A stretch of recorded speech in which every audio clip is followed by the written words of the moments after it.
¿Y si todo lo que sabes sobre Jesús fue manipulado? ¿Y si el secreto más grande y mejor guardado por la Iglesia durante 2 milenios no fuera una reliquia, ni un tesoro, ni siquiera una línea de sangre, sino una verdad sobre tu propio poder espiritual tan inmensa que tuvieron que enterrarla bajo capas y capas de mentiras? Sientes ese vacío, ¿verdad? Esa duda persistente, esa sensación de que la historia que te contaron en la iglesia está incompleta, que las reglas, la culpa y los dogmas te han dejado con más preguntas que respuestas. Has buscado, has leído y quizás te has topado con la idea más explosiva de todas, la de una hija secreta de Jesús, una verdad prohibida que podría cambiarlo todo. Pero, ¿y si te dijera que incluso esa conspiración es parte del engaño? Este viaje que estamos a punto de comenzar no es solo para desmentir un mito, es para desmantelar la máquina de mentiras que lo creó. Es para mostrarte cómo una verdad espiritual, radical y liberadora fue ocultada detrás de una ficción sensacionalista. Si te quedas hasta el final, te prometo que entenderás por qué esta revelación puede ser exactamente lo que tu alma ha estado buscando para sanar la herida de la duda y el engaño religioso. Descubrirás la verdadera enseñanza que fue censurada, una que no te ata a un linaje externo, sino que desata el poder divino que ya reside dentro de ti. Antes de que demos el primer paso, quiero que hagas algo. Si estás aquí con el corazón abierto y la mente lista para cuestionarlo todo, haz una declaración pública ahora mismo. Es un acto espiritual. Comenta: quiero la verdad sin filtros. Deja tu me gusta si esto ya está tocando una fibra profunda en tu corazón. Y suscríbete y activa la campana. No lo hagas por este canal, hazlo por tu despertar. Cada notificación es un recordatorio de que no estás solo en esta búsqueda. Ahora sí, empecemos a desmantelar la primera capa de la mentira. Seguramente has escuchado el rumor, ese susurro que ha viajado por siglos y que explotó en nuestra era como una bomba. La idea de que Jesús tuvo una hija, una estirpe secreta, un linaje oculto que la Iglesia ha intentado borrar de la historia. Se siente como la conspiración perfecta, ¿verdad? Una verdad tan humana, tan terrenal, que podría cambiarlo todo. Pero, ¿y si te dijera que esa bomba, esa historia fascinante de un amor carnal y una descendencia prohibida, es en realidad la primera capa de una mentira mucho más profunda? ¿Y si el verdadero secreto que fue manipulado no es sobre un hijo, sino sobre una revelación tan potente que la historia de la estirpe fue creada precisamente para que nunca, jamás, la descubrieras? La verdad que nos fue negada no está en un árbol genealógico, sino en una enseñanza espiritual tan radical que prometía liberar a la humanidad de toda institución, de todo control. Lo que vas a descubrir hoy no es si Jesús tuvo una familia, sino por qué la Iglesia sintió un pavor tan inmenso por la verdadera naturaleza de su mensaje, un mensaje que estos textos apócrifos guardaban como un tesoro y que revela el verdadero misterio de nuestro despertar. Para entender la magnitud de lo que fue ocultado, tienes que viajar conmigo a un mundo completamente diferente, a la mente de los gnósticos. Olvida por un momento todo lo que te enseñaron en el catecismo. Imagina por un segundo que este mundo material, todo lo que puedes tocar y ver, no es la creación gloriosa de un Dios bueno, sino una prisión, una jaula imperfecta, creada por una deidad menor, ignorante, un demiurgo que nos atrapó en la materia.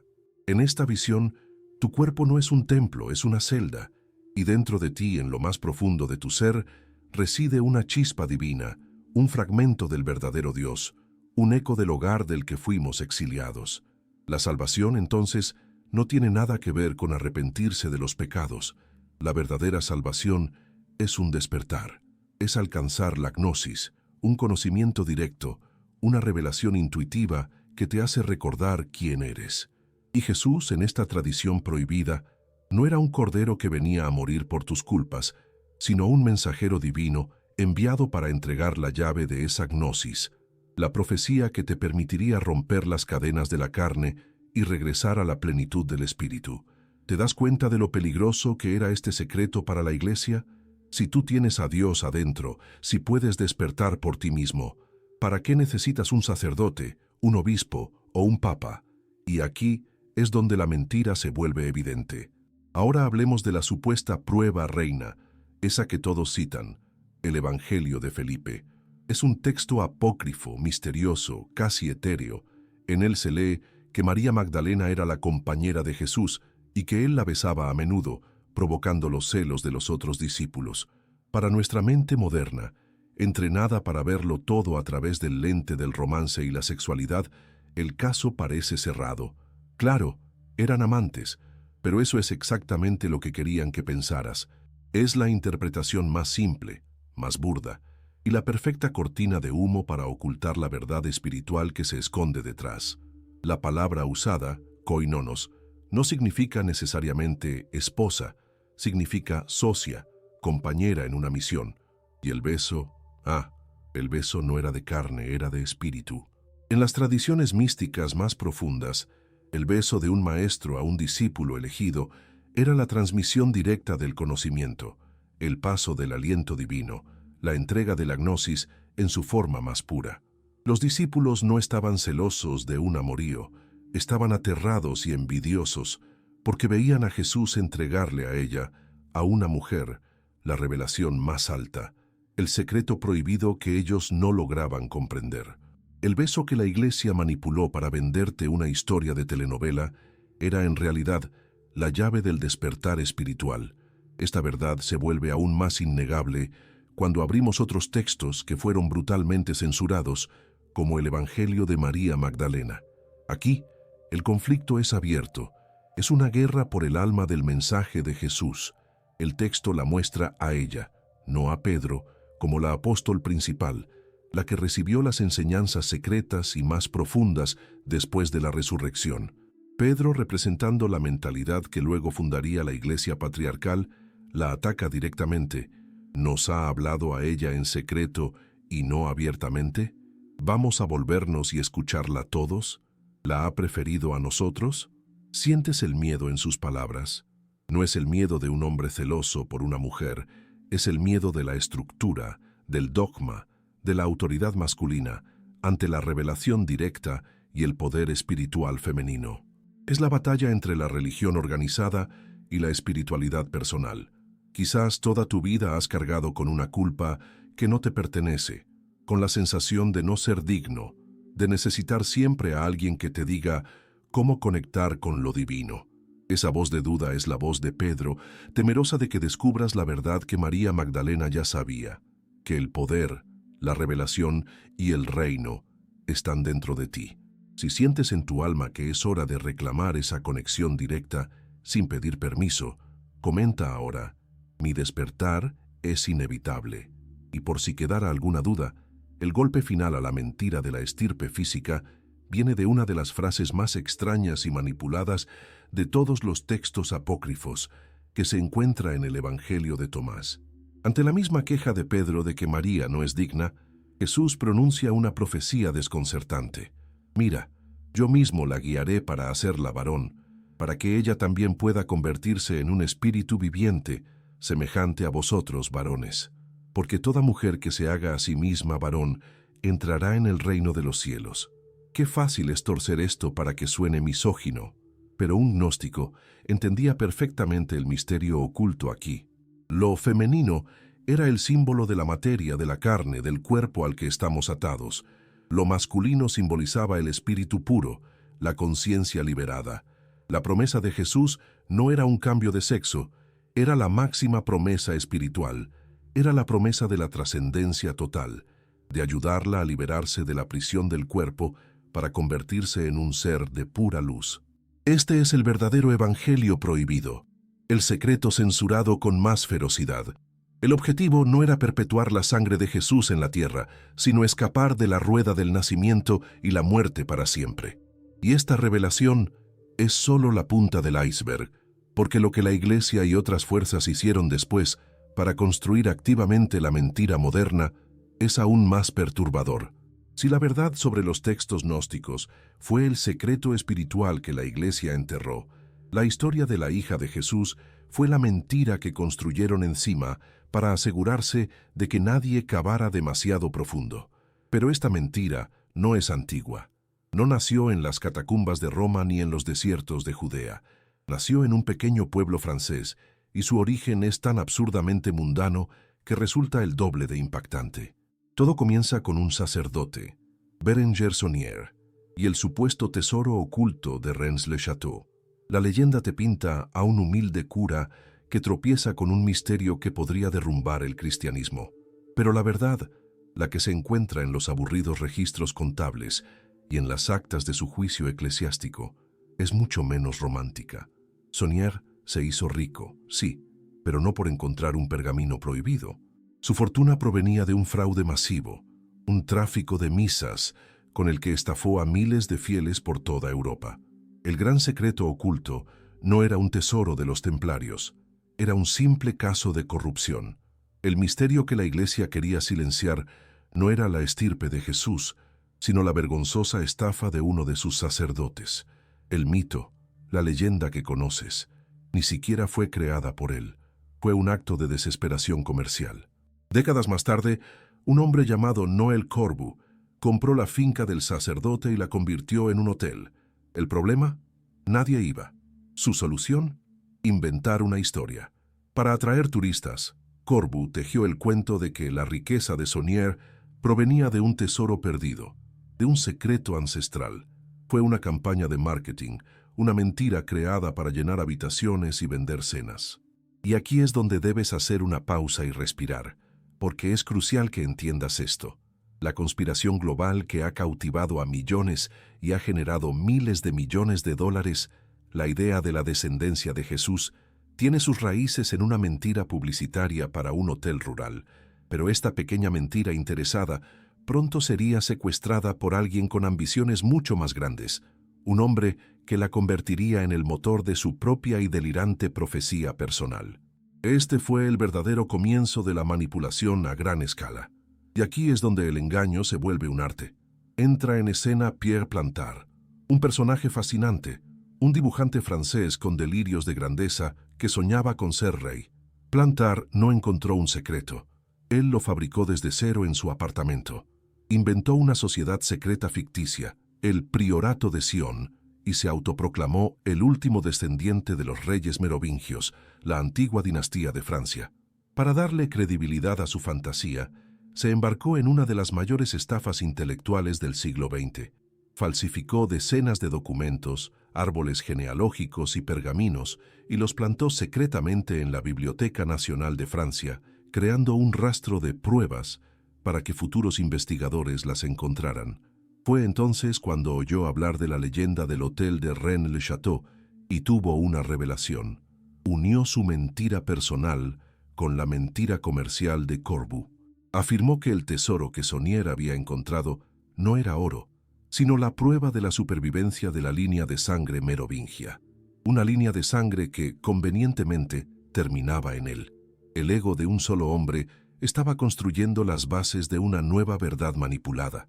La mecha encendida por Plantard se convirtió en una explosión mundial en 1982 con un libro, El Enigma Sagrado.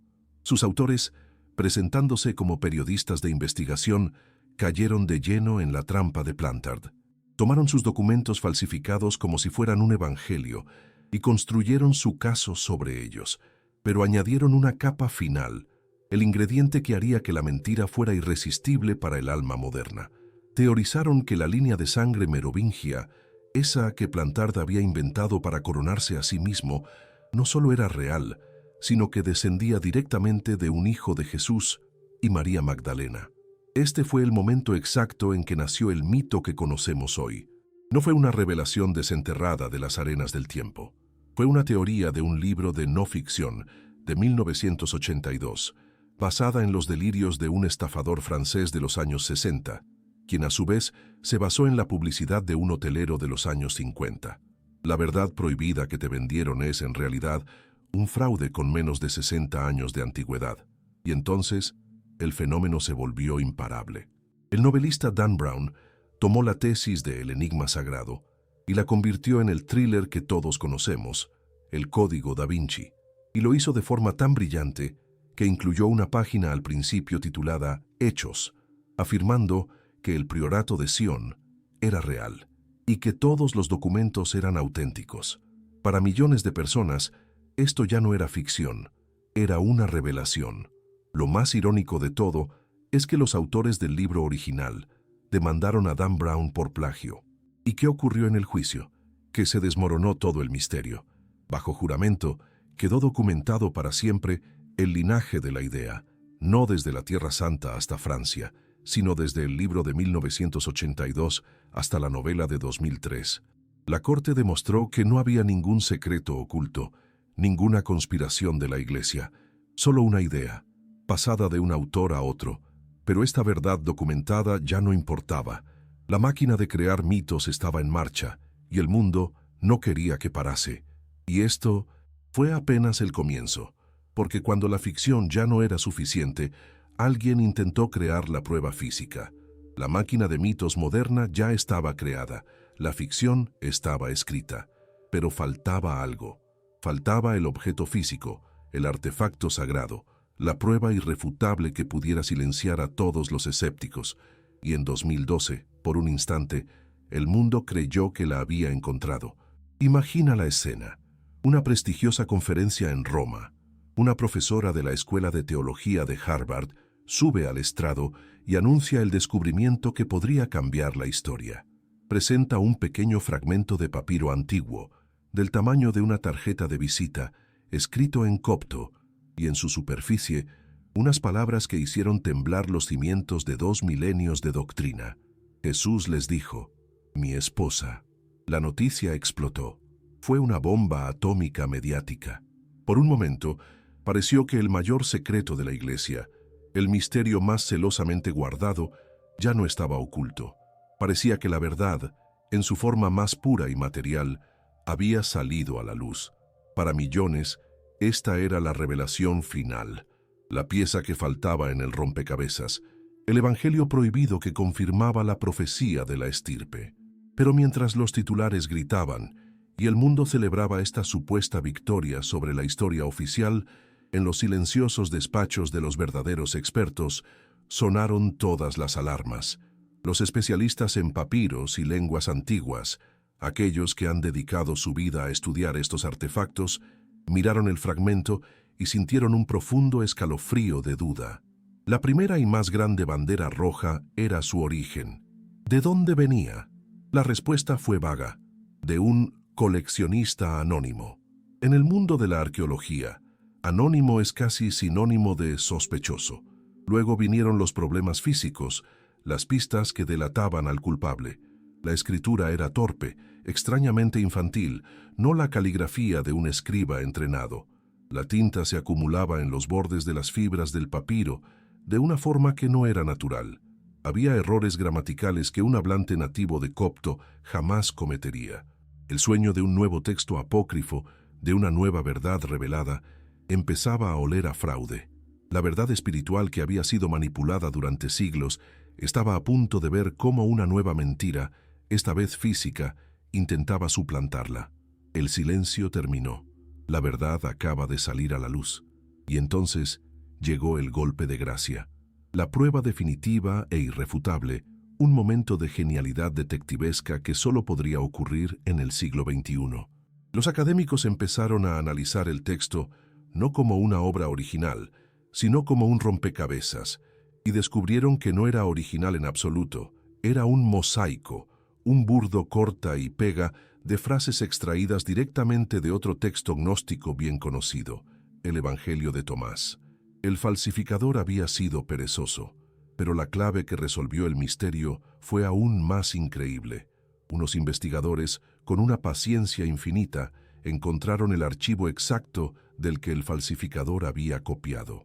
Se trataba de una edición del Evangelio de Tomás que había sido digitalizada y subida a Internet en un archivo PDF en el año 2002. ¿Cómo podían estar tan seguros? Porque el fragmento de papiro, supuestamente del siglo IV, replicaba un error tipográfico único, una letra que faltaba, un error que solo y exclusivamente existía en ese archivo PDF de 2002. Detente a pensar en la magnitud de esto. Un escriba de la antigüedad no pudo haber cometido un error tipográfico de un documento digital que sería creado 1700 años en el futuro. El caso estaba cerrado. El arma humeante era una pistola de juguete. La revelación final fue desenmascarar al fantasma, al coleccionista anónimo. Una investigación periodística de la revista The Atlantic le puso nombre y rostro. Walter Fritz, un inmigrante alemán que vivía en Florida, con un historial de estudios coptos abandonados, negocios de dudosa reputación y una declarada obsesión por las teorías del Código da Vinci. No era el guardián de un antiguo secreto familiar, ni un erudito silencioso que había hecho el descubrimiento de su vida. Era un fanático que, al no encontrar la prueba que tan desesperadamente quería, decidió fabricarla él mismo. Esta historia es una lección brutal sobre el poder del deseo. Nos enseña lo fácil que es ser engañados cuando una mentira nos cuenta exactamente lo que anhelamos oír, y te obliga a preguntarte, ¿qué buscas tú realmente? Si estás aquí porque tu alma anhela una verdad sin agendas, una que resuene con tu brújula interior y no con un titular sensacionalista, haz una declaración. Comenta ahora, busco la verdad, no la ficción. Este es un compromiso con tu propio y auténtico despertar espiritual. Al final, ante la montaña de pruebas irrefutables, la propia profesora de Harvard tuvo que admitir la verdad. El fragmento era, casi con toda seguridad, una falsificación. El Evangelio de la esposa de Jesús murió, desacreditado y humillado, pero su legado es una advertencia poderosa. El apetito del público y de ciertos círculos académicos por una narrativa que desafíe a la Iglesia es tan voraz que están dispuestos a tragarse un anzuelo sin siquiera mirarlo. La ausencia total de pruebas reales a lo largo de 2000 años no los detiene. Solo alimenta su certeza de que el secreto está increíblemente bien guardado. Pero como hemos visto, los únicos secretos que aparecen son fraudes modernos. Y ahora que los textos gnósticos han sido reinterpretados y la prueba física ha sido expuesta como un fraude, solo queda un último bastión para este mito, la propia historia. Y lo que descubrirás a continuación sobre lo que realmente pasó en el Concilio de Nicea puede sacudir incluso las bases de tu fe. Hemos viajado a través de textos apócrifos y hemos desvelado una verdad espiritual mucho más profunda que una simple línea de sangre. Hemos entrado en el oscuro mundo de los fraudes modernos y las falsificaciones descaradas. Ahora llegamos al último campo de batalla, la historia misma. Porque cuando no puedes torcer los textos antiguos lo suficiente y cuando no puedes fabricar pruebas que resistan el escrutinio, el último recurso de una gran mentira es reescribir el pasado por completo. Para un historiador, la verdad se construye con herramientas precisas. La más importante es la cercanía a los hechos. ¿En quién confiarías más? ¿En el testimonio de alguien que vivió los eventos o en un relato escrito 300 años después? Los evangelios que conocemos, más allá de la fe, son nuestros documentos más tempranos. Pero la herramienta más poderosa del historiador aquí es otra, el argumento del silencio. Si la estirpe de Jesús fuera real, habría sido la noticia más explosiva de la antigüedad, y sin embargo, nadie, absolutamente nadie, la menciona. Ni sus seguidores más cercanos, ni los historiadores romanos, ni los escritores judíos, y lo más revelador de todo, ni uno solo de los enemigos de la Iglesia primitiva que habrían usado la existencia de un heredero para destruir el movimiento desde dentro. El mayor secreto de todos los tiempos, y a nadie se le ocurrió registrarlo. Ese silencio no es la prueba de una conspiración, es la prueba rotunda de que no había nada que ocultar. Ahora derribemos el pilar más grande de esta ficción, el Concilio de Nicea del año 325. La novela te pinta una escena dramática, casi de película. El emperador Constantino, un pagano manipulador, orquestando una votación reñida para inventar, de la nada, la divinidad de Jesús, y así consolidar su poder. Es una imagen potente, la de una verdad espiritual decidida por la política, pero es una completa y absoluta falsificación de la historia. La creencia en que Jesús era un ser divino no se votó en Nicea. Es una verdad que ya saturaba los escritos del Nuevo Testamento y de los primeros padres de la Iglesia durante los 2 siglos anteriores. Estaba en todas partes. El concilio no se reunió para decidir si Jesús era Dios. Se reunió para combatir una herejía muy específica, la de Arrio, que afirmaba que Jesús era un ser creado e inferior al Padre, y la votación no fue reñida. Fue un consenso abrumador en contra de Arrio. La Iglesia no inventó la divinidad de Cristo en Nicea. Afirmó una creencia central y fundamental que había sido el corazón de su fe desde el principio. El secreto que te contaron sobre Nicea es una verdad manipulada para hacerte dudar del origen de todo. Esto fue lo que la Iglesia nunca quiso que supieras, porque nunca ocurrió. El siguiente mito: la gran quema de libros. La idea de que Constantino, en su sed de poder, revisó más de 80 evangelios y eligió a mano los 4 que lo mostraban como un dios, mientras ordenaba que el resto, los que contaban la verdadera historia, fueran censurados y quemados. De nuevo, es una imagen poderosa que alimenta nuestra desconfianza. Un emperador dictador borrando la historia. La realidad, una vez más, es mucho menos dramática y mucho más honesta. El núcleo central de los 4 evangelios, Mateo, Marcos, Lucas y Juan, ya estaba firmemente establecido como la base de la comunidad cristiana a finales del siglo II, más de 100 años antes de que Constantino llegara al poder. Un obispo llamado Ireneo de León ya escribía en el año 180 que el evangelio era como un edificio con 4 pilares y que no podía haber ni más ni menos. Constantino no eligió los evangelios. La Iglesia ya los había elegido a través de un proceso orgánico de décadas de uso, circulación y reconocimiento en las comunidades. No hubo una selección política, sino un consenso espiritual.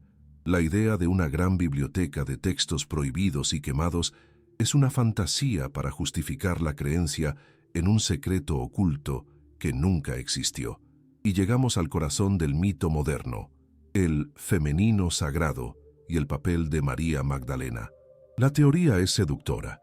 Existía una antigua religión que adoraba a una diosa, una espiritualidad femenina que la Iglesia, en su odio misógino, aplastó y silenció, y María Magdalena era su suma sacerdotisa, la compañera destinada a liderar junto a Jesús. Esta narrativa resuena con fuerza hoy, en un mundo que busca desesperadamente sanar una herida histórica y redescubrir el poder femenino. Pero con todo el dolor que implica, debemos decirlo claramente, como afirmación histórica no tiene ninguna base.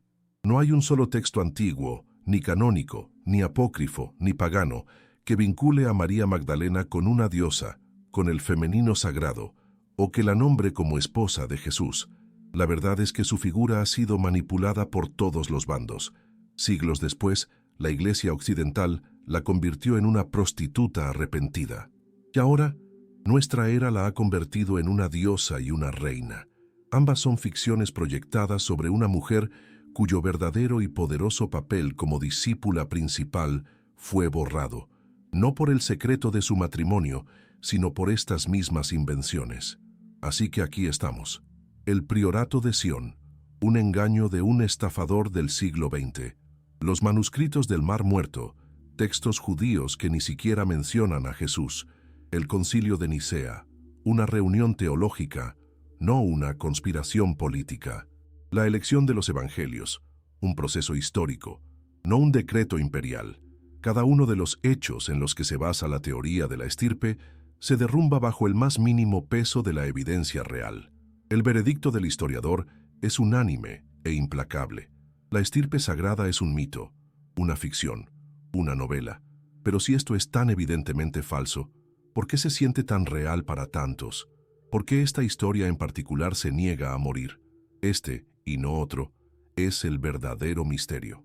Y lo que vamos a explorar a continuación puede ser la revelación más importante de todas, porque ya no se trata de lo que la Iglesia ocultó, sino de por qué tu alma necesita creer en ello. Hemos llegado al final del laberinto. Hemos desarmado la máquina, pieza por pieza. Hemos visto cómo los textos fueron torcidos, cómo las pruebas fueron falsificadas y cómo la historia fue reescrita. La estirpe secreta de Jesús, como hecho histórico, se ha desvanecido frente a la evidencia. Y sin embargo, la historia persiste. Se niega a morir. Esto nos lleva a la pregunta más importante, al verdadero misterio que debemos resolver. Si es una mentira, ¿Por qué se siente tan verdadera para tantos? La respuesta es simple y profundamente humana, porque nos encanta un buen secreto. La idea de que una institución tan antigua y poderosa como la Iglesia nos ha estado ocultando una verdad prohibida es irresistible. Nos saca de nuestra vida ordinaria y nos convierte en protagonistas de una búsqueda épica. Nos sentimos especiales, elegidos, poseedores de un conocimiento oculto que nos eleva por encima de la masa. Es más emocionante ser un buscador de tesoros que ha descifrado el código que un simple lector de libros de historia. Esta narrativa de conspiración transforma la realidad en un rompecabezas y nuestro ego adora resolverlo. Pero hay algo mucho más profundo, una razón que nace directamente del alma. Para muchos, la figura oficial de Jesús, perfecta, divina, célibe, es una figura inalcanzable.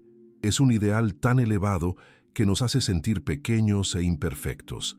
El mito nos ofrece un Jesús más nuestro, un Jesús que amó, que formó una pareja, que tuvo una familia, que sintió el calor de un hogar, un Jesús que sangraba, reía y lloraba como nosotros.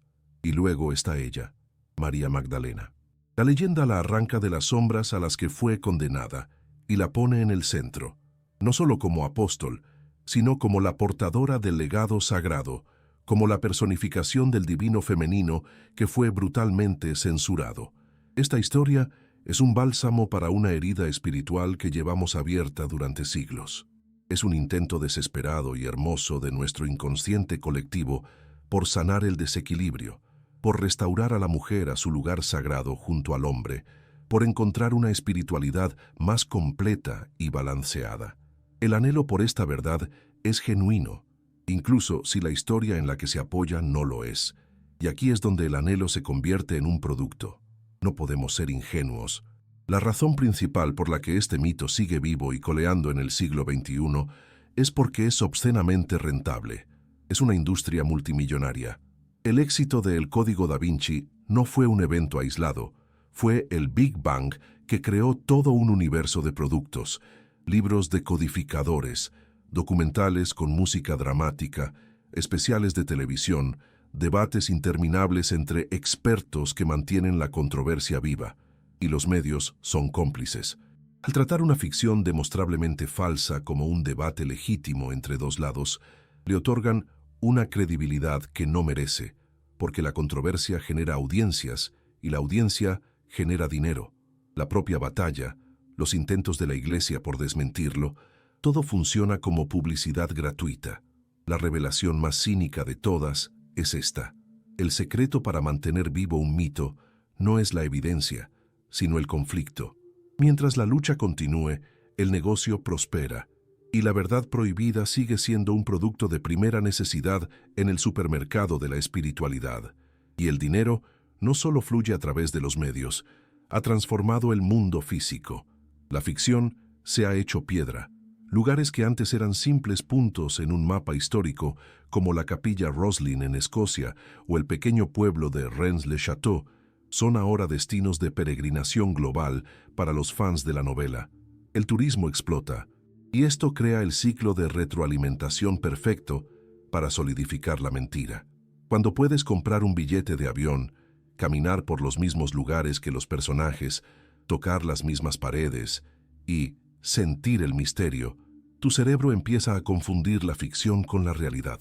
La historia deja de ser algo que leíste para convertirse en una experiencia que viviste. El secreto ya no es una idea, es un itinerario turístico. Has pagado por él, lo has fotografiado. Por lo tanto, debe ser real.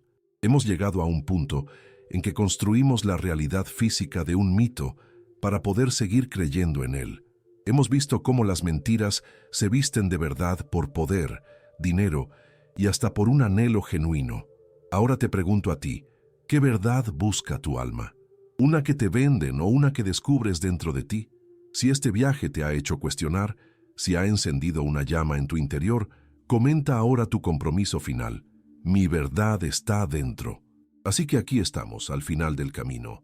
Y esta es la revelación definitiva, la más profunda, la obsesión con una línea de sangre, con una hija física, con un ADN sagrado, Es la trampa final y más sutil de todas. Es la manifestación materialista de un anhelo espiritual verdadero. Te mantiene buscando la salvación fuera de ti, en un linaje, en una reliquia, en una persona especial que desciende de Jesús. Pero la verdadera verdad prohibida, el secreto que los gnósticos conocían y que la Iglesia institucional temía más que a nada, es infinitamente más radical y liberadora. El verdadero evangelio censurado no es que la divinidad se transmitió a una hija. La verdadera profecía, la que puede iniciar tu despertar ahora mismo, es que la chispa divina, la herencia del reino, la conciencia de Cristo, no está en un linaje oculto, está en ti y en cada ser humano. La historia de la estirpe te distrae buscando fuera lo que siempre, siempre ha estado dentro. Ese es el único secreto que importa. Hemos completado el círculo. Empezamos este viaje persiguiendo el fantasma de una hija secreta, una estirpe prohibida, y hemos terminado en el único lugar donde la verdad siempre reside, dentro de nosotros mismos. La gran revelación de hoy no es simplemente que la historia de la hija de Jesús es una ficción construida sobre fraudes, ambición y anhelos. La verdadera revelación, el secreto que esta mentira fue diseñada para ocultar, es que la herencia divina, la sangre real, la conexión directa con Dios, no está en un linaje externo que debas buscar. Siempre ha estado en ti, la chispa de la divinidad, la conciencia crística, el reino de los cielos. Esa es tu verdadera herencia. Ese es el tesoro que te dijeron que buscaras fuera para que nunca lo encontraras dentro. Esta es la verdad espiritual que fue tan peligrosamente subversiva, tan liberadora, que tuvo que ser censurada y reemplazada por un misterio más mundano, más fácil de controlar. Porque un linaje puede ser poseído, controlado y adorado desde fuera. Pero una divinidad interior te hace soberano, te hace libre. Así que te pregunto, ahora que has visto la anatomía de la mentira y has sentido la resonancia de la verdad que ocultaba, ¿puedes seguir creyendo como antes? ¿Puedes seguir entregando tu poder a intermediarios, buscando la salvación en reliquias externas, cuando has descubierto que el templo y el Dios habitan en tu interior? Si este mensaje ha marcado un antes y un después en tu camino, si has sellado un compromiso con tu propia soberanía espiritual, decláralo ahora. Que tu comentario sea un ancla en tu nueva realidad. Escribe, estoy listo para la verdad que escondieron. Que tu voz se una a la de una comunidad global de almas que están reclamando su poder. No dejes que este impulso se apague. Esto no es el final, es el comienzo de una nueva forma de ver el mundo. Suscríbete y activa la campana, porque hay muchos más velos que rasgar y muchas más verdades que esperan ser liberadas. No dejes que el algoritmo decida por ti. Continúa tu despertar ahora. Haz clic en el video que aparece en tu pantalla. Es el siguiente paso esencial en este viaje. Haz clic y sigamos caminando juntos hacia la luz.